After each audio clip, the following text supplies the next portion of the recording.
Good evening, spiritual warriors. Welcome to our program of spiritual warriorship. I hope this finds you well and warm and comfortable wherever you are.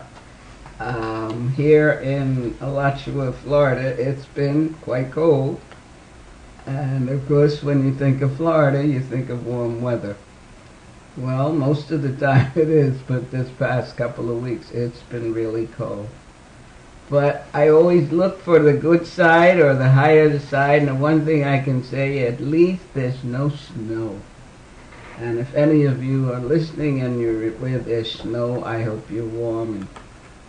The weather was kind of gray today, which kind of reminded me of up north. Gray, looking like any minute the snow would come down. But anyway, I hope you're all warm and cozy wherever you are. And welcome. Thank you for coming.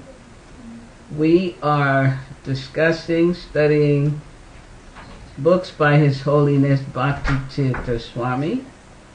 And we're into Spiritual Warrior 2, Chapter 7, Loving Our Neighbor. I'm endeavoring not to do a complete review because hopefully you have the book, Spiritual Warrior 2. And as I've said before, if you don't have the book, you can get the book at Krishna.com store, or from the publisher Hari Nama Press.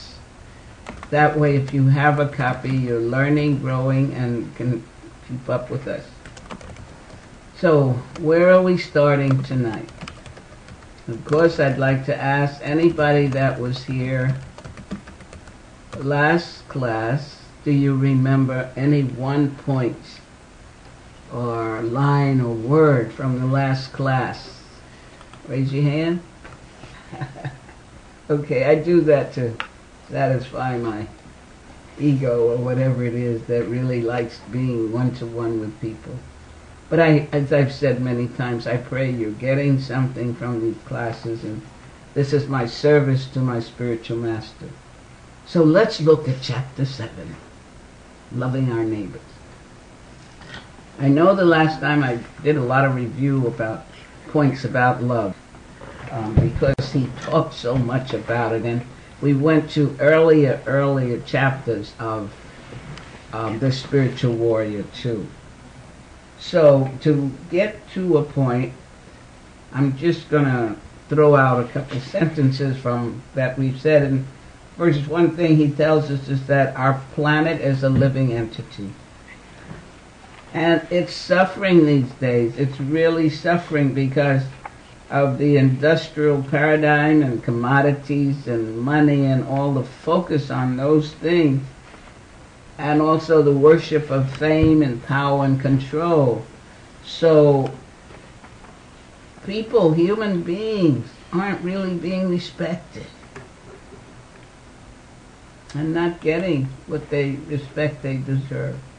And Mother Earth, as we know, she's suffering also. And we've seen the symptoms, illness, floods.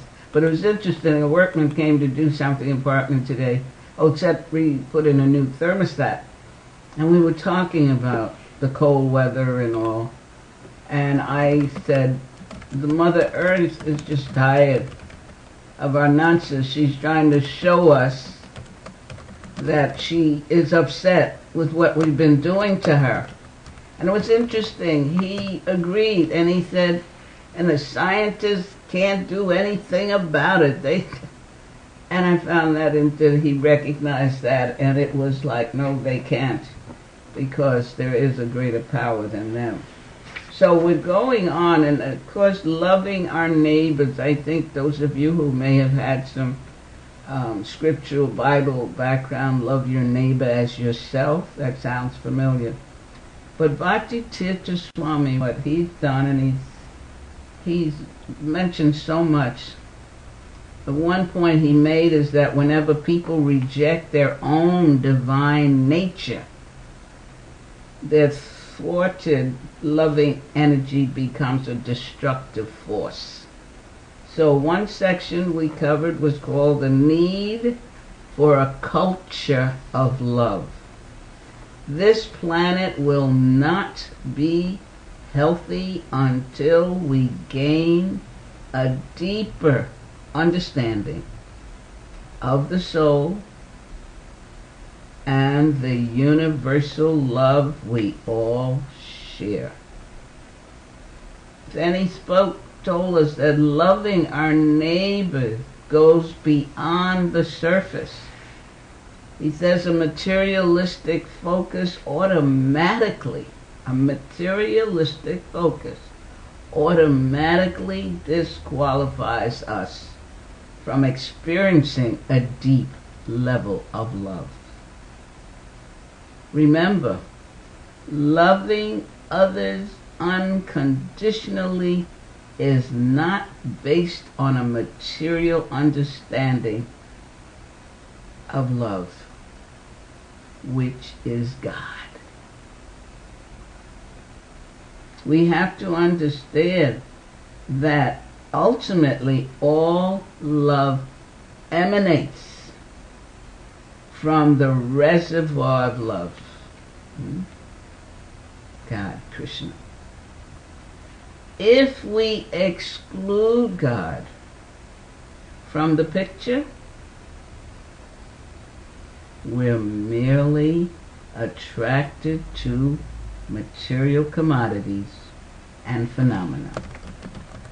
We cannot experience unconditional love.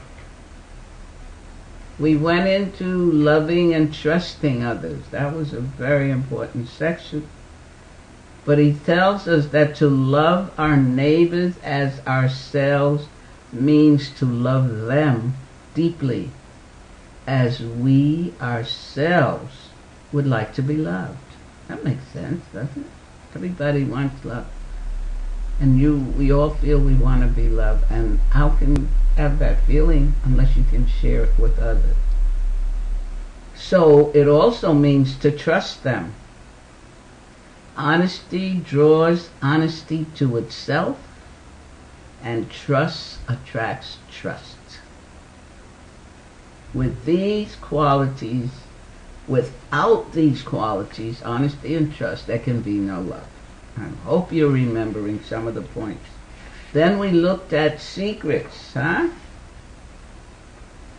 He tells us that in spiritual life, each of our actions must be an offering to God and His agents, so that everything we do, say, and seek becomes a means of glorifying God.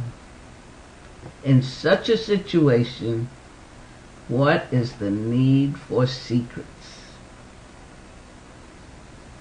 Healthy communities should not be overly attached to secrets.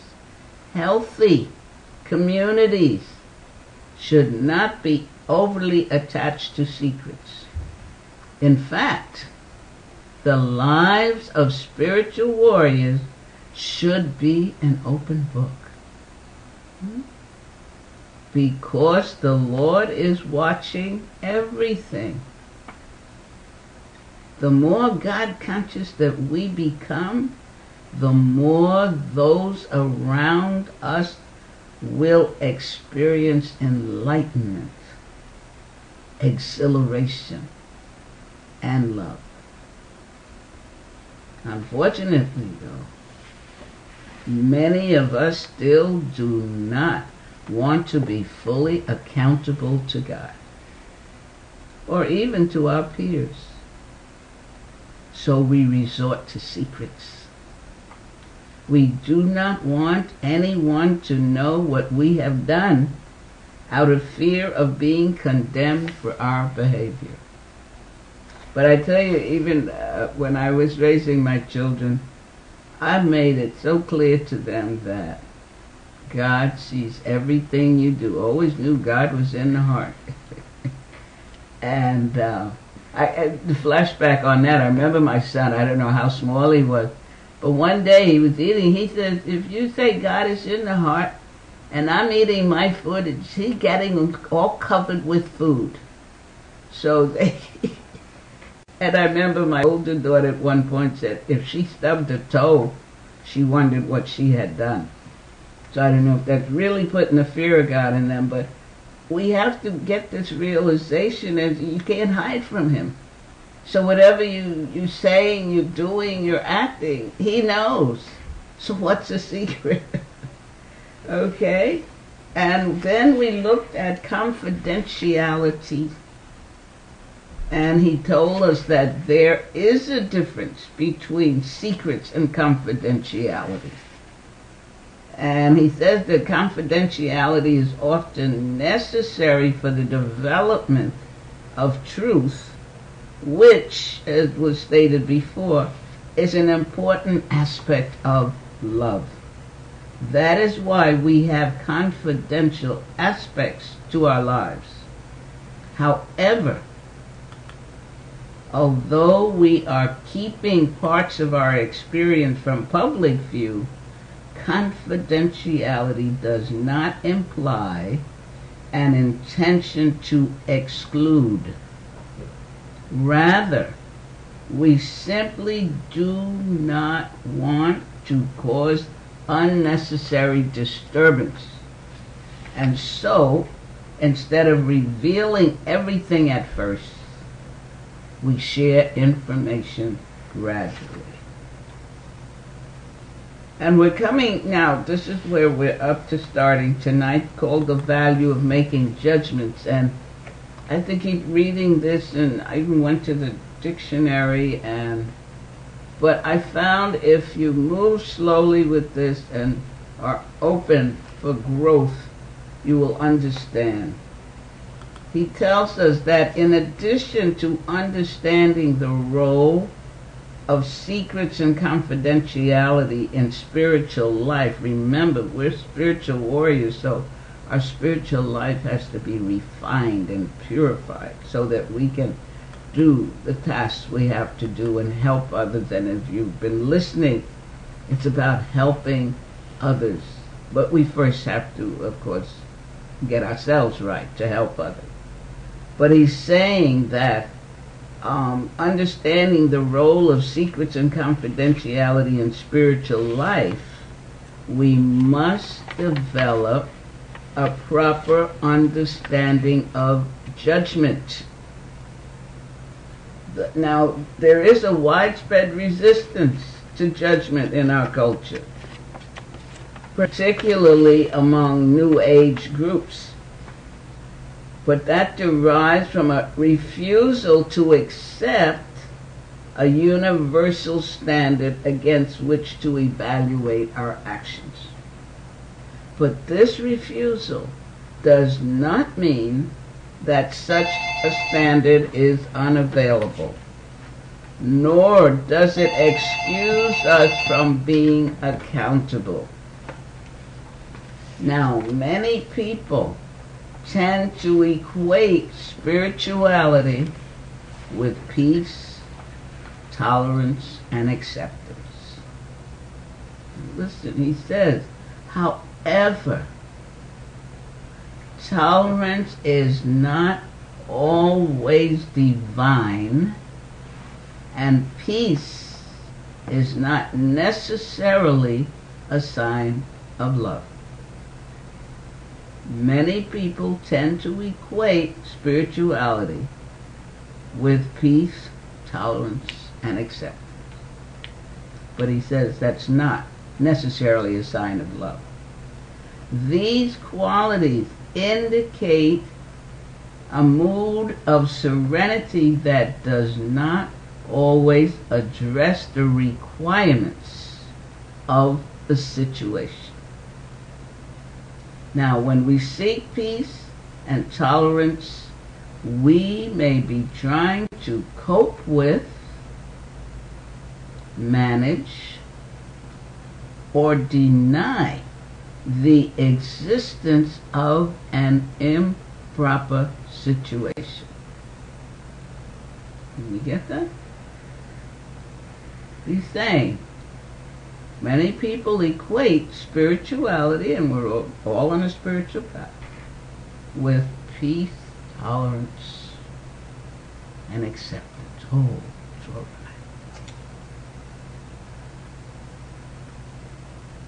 But he's saying it's not always a sign of love. We may be trying to cope with or manage or even deny the existence of an improper situation. For example, are we truly loving if we tolerate a son's drug addiction? Certainly not. A parent who avoids judgment to keep the peace in such a situation is behaving irresponsibly. I looked up judgment. What I found in a dictionary: deciding to an opinion or the ability to come to an opinion.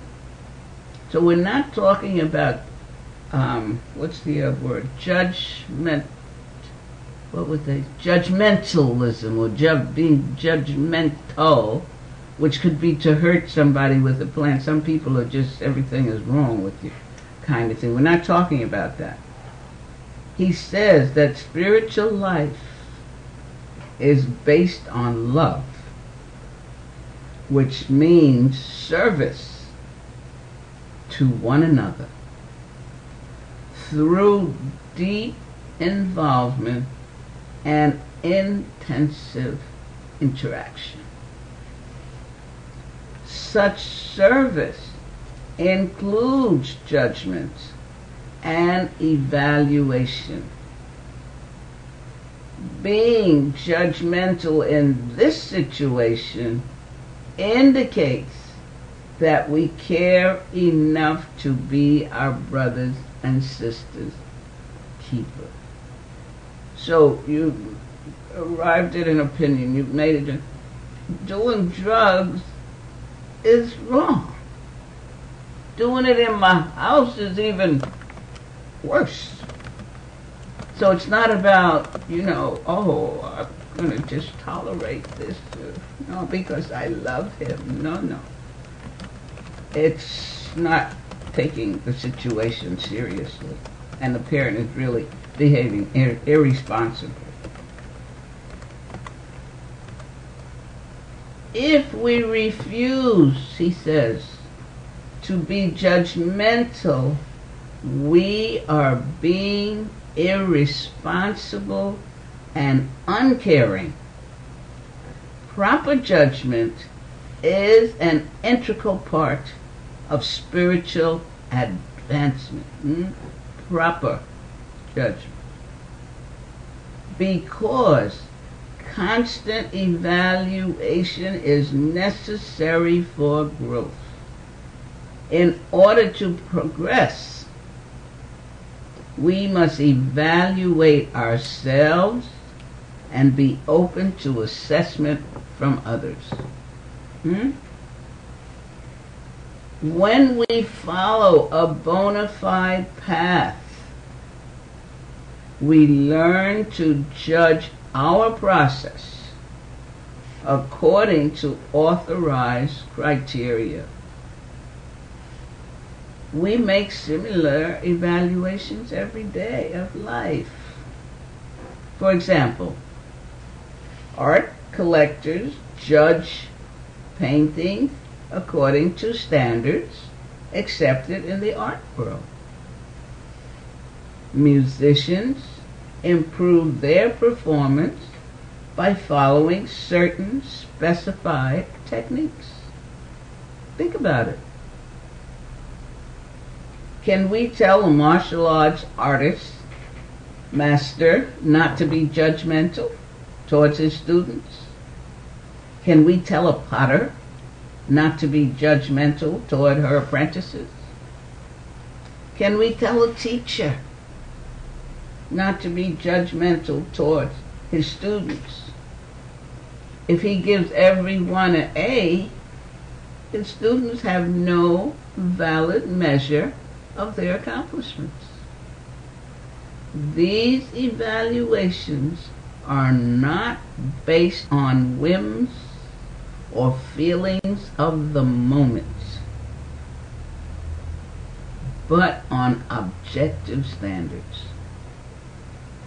The external criteria prevent us from being fooled by our own distorted perceptions.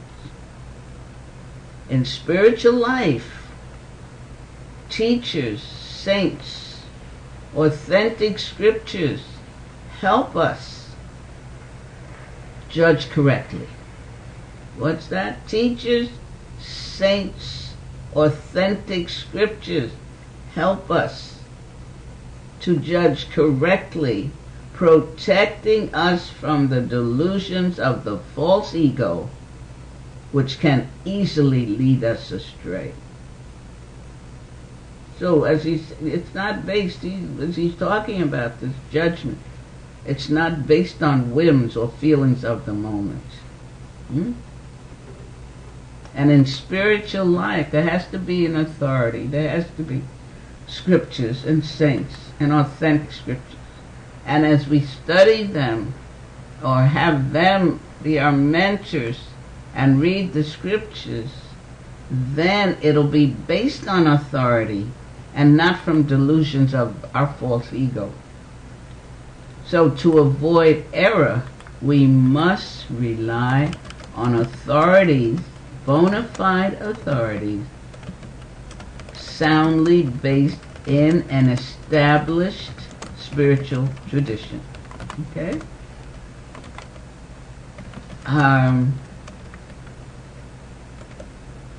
Okay. He goes, I want to just, he goes a little more into this, and I'm hoping it's coming clear if you've read this, if you've heard this. Is anyone in the chat room tonight? Yeah, who's there? Shruti and Bhuvan Mohan. Okay, two of my brilliant participants. I hope you're getting this. The more I read it, every time I read it, like another light bulb comes on. But he's really trying to help us. Okay. He says it is true that some people misuse judgment, we have mentioned that, and hurt others in the process. This is not true judgment, however, but condemnation. When we judge, we should not project our own negativity on others, nor should we have ulterior motives. We should never use judgment as an excuse to close our hearts to anyone. At the same time, if we wish to help others or make advancement ourselves, we must understand the necessity for proper judgment and evaluation. To believe otherwise is to imply that we are fine the way we are, even though we are often full of nonsense, deviating from absolute spiritual authority and indulging in behavior that can cause serious problems for ourselves and others. Do you understand the necessity for proper judgment and evaluation? We must understand that. Because if not, it implies that we think we're fine. Oh, I got it all together. And we're just being a nonsense. And we're deviating from absolute spiritual authority and really indulging in behavior that can cause serious problems, not only for ourselves but for others. To accept poor behavior is not a sign of love, but of denial. Love is about growing together and learning from our mistakes. We should demonstrate enough love to help each other make the necessary corrections. This is how we, community, keeps mentioning community, how we work together. So instead of telling people not to be judgmental, we should beg them to be just the opposite. If they truly love us, they will gently but firmly appraise our behavior and show us areas that need improvement. We understand that. For advancement spirit, we need to know. We may think we're just doing fine, and we're really, really causing serious problems. But if someone really loves us, unconditionally loves us, we should be able to hear from them, and they should be able to lovingly bring to our attention that behavior that's causing a problem.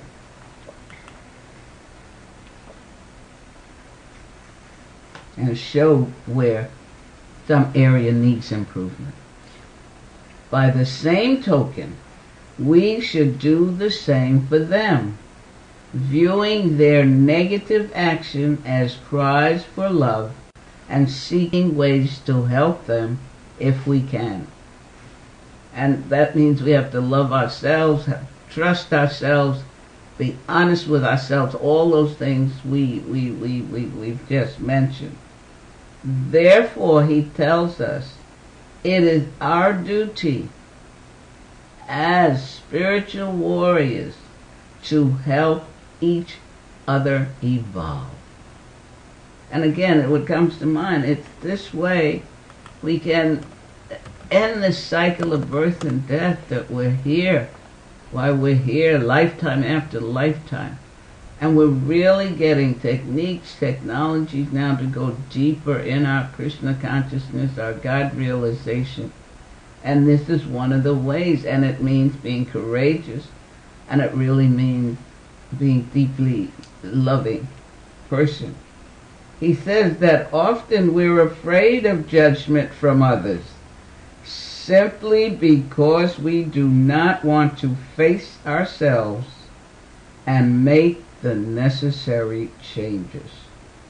And spiritual life is all about change, from the lower taste to the higher taste. We are still attached to our ingrained habits of sense gratification. But if we want to make spiritual progress, we must have the courage to pull those old, destructive habits up by the roots. Judgment is an invaluable tool in this process. Whew, I feel like my cup runneth over. Any questions, any comments from anybody? Chat room? No? I have a question. Mm-hmm. I think there was something you just read about being open to judgment. Mm-hmm. And my question is how to be open to judgment, especially if maybe you don't trust the person who's giving you judgment, or you feel like only I can hear from someone who I have a relationship with. Okay. What comes to mind, and I think he goes into that later, when someone is judging you or telling you about giving you feedback about yourself, your behavior or something, based on reading his books and his classes, you write it down. First of all, you don't go in. You got to check yourself out, because even though you don't trust this person and may have something going on, they may see something that you don't see, or they may be, as we said before, misusing judgment. But rather than just write down whatever it is and thank them. Thank you. Which will stop an exchange that might become unfriendly. And then let that rest for a while. And then maybe at some point pick it up and see what they said. And the next section is called Evaluate Ourselves First. But you see what I'm saying? If you immediately, that ego will fly off the handle and you turn around and you're shaking your finger, or you call, who do you think you are, or what do you think you're doing, or who do you... But it's okay. And again, it's knowing, having a sense, as he told us, of who we are and who God is, and that God knows, sees everything. So, and people are coming from all positions, all kinds of mentality. So it's like, oh, okay, thank you. Let me write. I'm going to write that down, because I really need to study that or look at that or think about that. Thank you very much. Aribo. Look at that. See? What can they do with that? They can't take it anyplace else unless they just want to spread lies or rumors or whatever. And you feel pretty good. Huh. And you just say, oh, let that rest. And that's it. Now, if you study it at some point later, and you see some of yourself there, and, well, maybe some of that's so. Oh, I see that in them too, or something. And then you may be able to go back and, in a very caring, loving way, say, do you remember when you said da-da-da-da? I studied that, and I have a little of that characteristic. But sometimes what we see in others is what's in us, or something like that. And, you know, you could even maybe reach that person to see what they're telling you is really a reflection of themselves. You can really make it a growing experience, because it's to help others evolve. There's another question. There's a question now? Yeah. How can we know which habit should be uprooted? Let me read this next section about evaluate ourselves first. Okay? Whoever asked that. And if I don't answer, remind me. Let's see what he says. He says that many people who need help may be unwilling to accept suggestions at first because their egos get in the way. They cannot believe that they could have made a mistake so easily, or else they are afraid to change. Frequently, they will only learn from crisis, calamities, and chaos. In other words, from the school of hard knocks. Heard that expression? That is a slow way to learn. But nonetheless, it is extremely common. Does any of this sound familiar? This is not merely a pattern in those we're trying to help, we have all engaged in such behavior at one time or another. And what's gone in my mind based on that question, how do we know what weeds to pull up? Is that? How can we know which habit should be uprooted? And then he quoted a verse from the Bhagavatam that says, quote, "You are very charitable in giving me instructions, but I cannot accept them.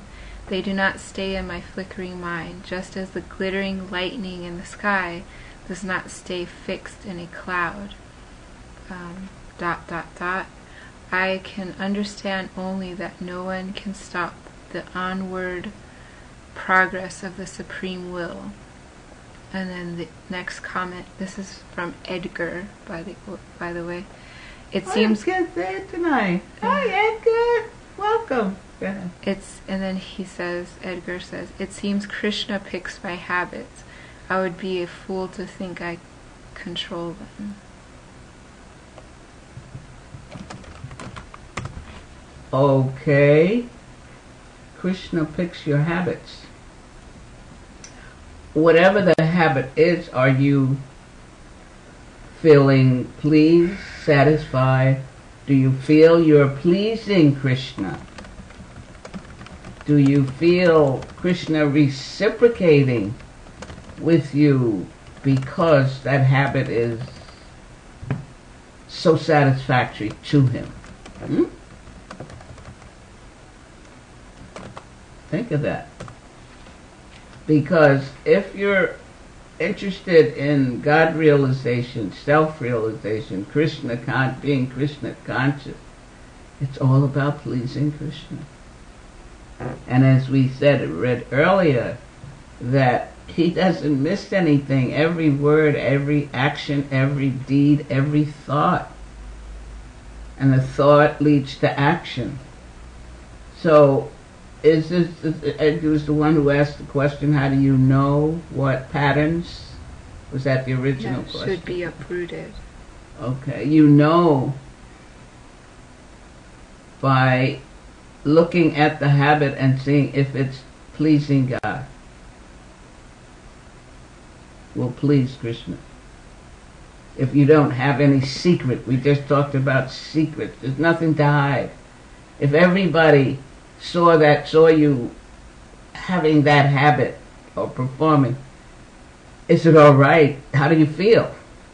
And will people learn and grow and evolve by participating in the habit of also trying the habit of you getting involved in the habit? Do you see what I'm saying? So we all know, unless we want to be in complete denial, what habits we really need if our desire is strong to become, as Prabhupada says, fully Krishna conscious, God realized. Does that help? Listen to the rest of this of evaluating yourself, and that might help also, okay? He tells us that it's a hard way to learn by the school of hard knocks, but it's extremely common. This is not merely a pattern in those who are trying to help. We have all engaged in such behavior at one time or another. In order to overcome the temptation to judge others harshly and unfairly, and sometimes even ourselves, we must always evaluate ourselves first before evaluating others.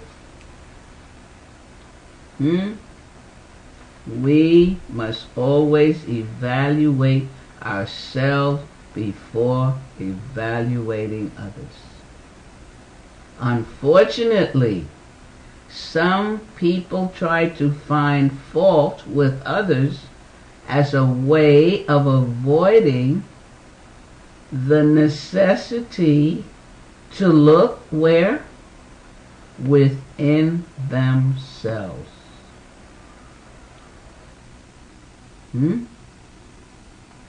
Their judgments carry little weight because they're not based on a loving desire to help. Instead of offering constructive feedback, these people are simply seeking scapegoats, period. In order to be helpful judges to others, we must be vigilant about our own weaknesses and constantly strive to improve. Which is something wonderful to remember if you're in a group or with some friends and you see a certain behavior you hear. Truly, before you say, look at that, dum-dum, what? Just stop for a minute and see if there's anything familiar about the behavior, the pattern, or whatever. And you may find it's something you've thought about, said, or acted on, or something. And it's like, oh. You know the expression, takes one to know one? I use that sometimes when folks are saying very, very nice, positive, sweet things to me, and all I can say, it takes one to know one. Because you wouldn't recognize that characteristic in another if it wasn't an obvious characteristic within yourself. You notice some people, all they can do is find fault. You did this wrong, you so-and-so, blah, blah, blah, blah. It has to be something within themselves that is so visible that when they look out, they're seeing it and it's really something from themselves. No, it takes one to know one. And it may not even be true what they're putting on you, but it's so strong within themselves.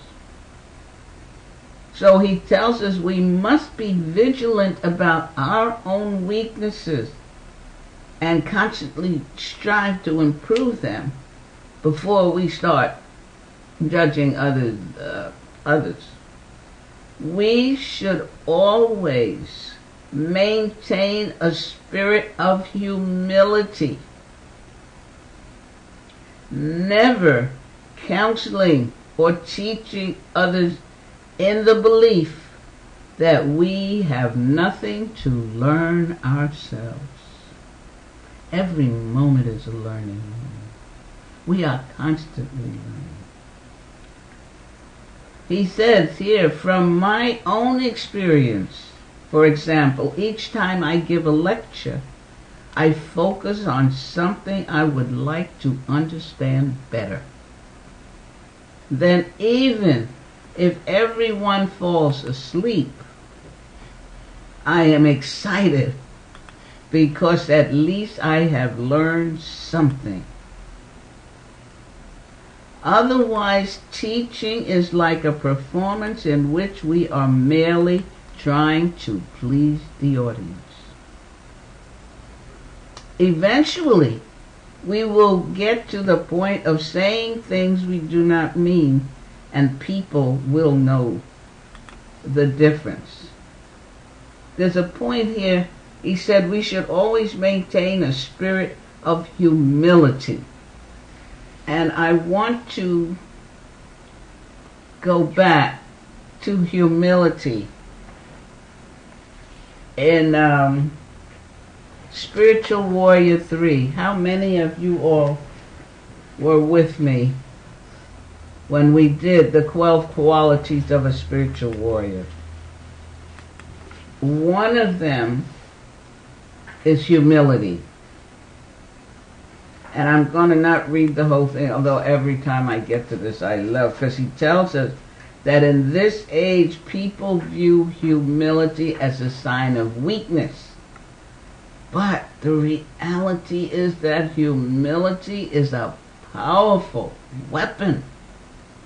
Society considers humility as the position of a conquered towards the conqueror, instead of seeing it as a position of power.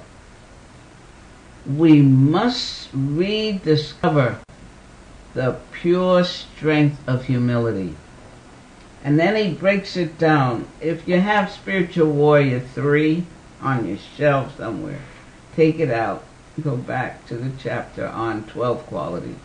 But he says humility means knowing there is so much we do not know.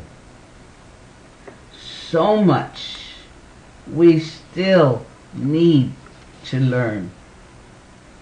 Humility means knowing there is a higher part of ourselves and being eager to awaken that part. Humility means knowing that we are servants of the Supreme, children of God. Unless we become like a child who's lost and confused and calling out to their Father, knowing everything will be fine when Daddy appears, we cannot enter the kingdom of God. Children are dependent on the fact that their parents are in control of their well-being. This is humility. Humility means recognizing who is doing the controlling and being dependent on that actual controller. As individuals, we must move aside and let the Lord drive and become as dependent as that child crying for mommy or daddy. So I just wanted to remind you of that, because we just mentioned here we should always maintain a spirit of humility. And as he just told us, that's a powerful characteristic to have. So he says, to evaluate ourselves more efficiently, we advise you to solicit feedback about yourself from those who know you well. Now that takes courage. I tell you, when I used to tell us about that. You approach them with pen and a notebook, and you'll ask them to have any comment about your behavior or certain patterns that you have. And you're just trying to improve spiritually. And whatever they say, you write down. He says, when you are listening to their responses, write them down without comment or reaction. Then you review them carefully later. In this way, you will be sure to remember the suggestions accurately, without the distortions and rationalizations caused by the false ego, or self-delusion, or wistful thinking. You will not be tempted to justify yourself or dismiss what others are saying. So think about that. And maybe try it, especially with someone you feel close to or you really trust. Everyone wants to grow. And we're all being used to help each other. There are no accidents, no coincidences. He's told us this. People we meet, the people in our association. There's some purpose for that exchange at that moment of time on this point on the planet. You can really take that down. And it's to be open and receptive and knowledgeable, because we're gaining knowledge by these points that he's bringing to us. And it's all how to become more God conscious.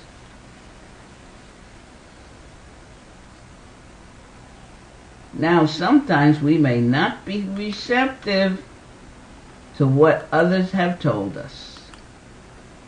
In such cases, after writing down the feedback, we can put it away for a while until such time we are prepared to address it. And that doesn't mean you stop talking to the person or you talk about them bad or you just take it, put it aside, and continue Harry Bo. Because that false ego will try to keep bringing up, dude, what did they say about you? What did they say? You know. You, as he said, we may not be receptive. But in that case, you just write it down, put it away, and then later you go back and very openly minded, knowing you want to grow. As he says, everybody wants to grow. And that's grow spiritually. That's to mature in consciousness. And if that's your desire, you then, when you go back, you look it over carefully step by step. And you pray for answers. Okay? When we review the comments later, we will be surprised to see how the Lord is constantly giving us a chance to grow and purify ourselves. Think of that. What you may have received by asking and writing down and then studying, you may be surprised to see how the Lord is constantly giving us a chance to grow and purify ourselves. Because it's stated that the Lord loves us so much that he really wants us to come back to him in the spiritual world more than we want to go. But he never stops loving us and never stops making the effort, putting the situation so that you can. And he has to use any means necessary. And if we think, as it says here, that we're fine and doing everything right, and he's saying, it ain't right. I'll fix it so you can really hear it and see it and look at it and correct it. And I'll help you. And he sets up the situation. He makes the right arrangements. If you can see it as that way. He says we will also be shocked to see how often we refuse his help. Oh, that's a lot of baloney. I don't believe that. What are you talking about? You must be crazy. Me? No way. I don't even think I'm going to talk to him anymore. Oops. Opportunity missed. To get the help.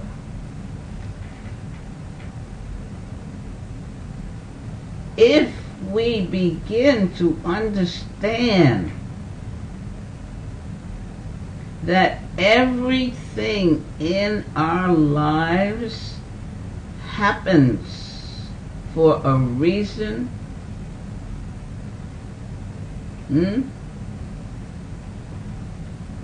if we begin to understand that everything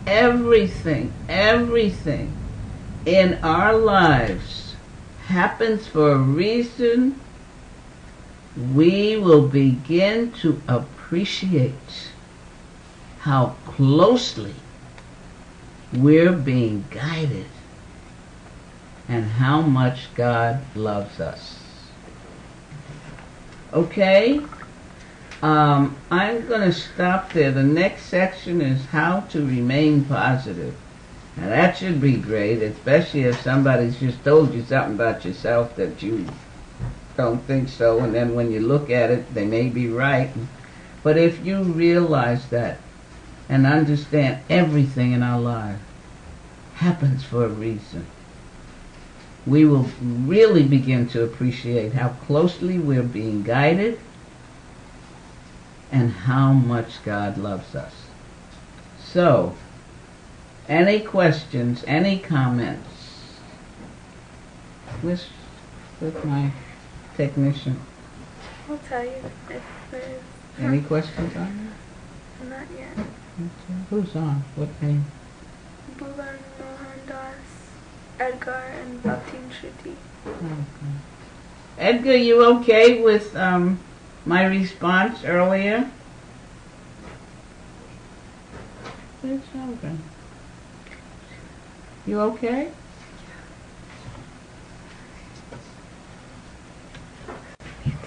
Eddie, I'm closing down. Is that apple cider? Any questions? Any comments? He said he wrote it down and he'll think about it later. Okay. And I hope if you come to some solution, conclusion, maybe you could write to me at, if you don't want to hold it till next week, write to me, Edgar, at Mother Indrani 108 at gmail.com. Maybe we could even go a little further in the discussion, but do pay attention, because this is about your spiritual growth, and we really don't have time to waste for our growth. And I appreciate your coming this evening and taking the time to even ask a question. And prayerfully you're continuing to grow nicely. So let me hear from you, or if you want to hold and come back next week and share with us if you got an understanding of it, of your question, or if you got more insight into it, because sometimes over time the Lord himself responds to you because he's there in your heart, and you may get your own answer. Thank you. Anybody else? Thank you, Shruti, for being there. Bhuvan, yes? Shruti said thank you very much, so much. And Bhuvan Maharaj, thank you, Mother, for another fantastic class. And Edgar says thank you, Hare Krishna. Thank you all. You're most kind and encouraging, and Bhakti Tirtha Swami is trying to get us back to Godhead this lifetime, along with our studies of Srila Prabhupada's work. This clears up or opens up some areas that may not have been so clear. So keep reading, studying, discussing, and till we meet again, God willing, Krishna willing, next week, Hare Krishna.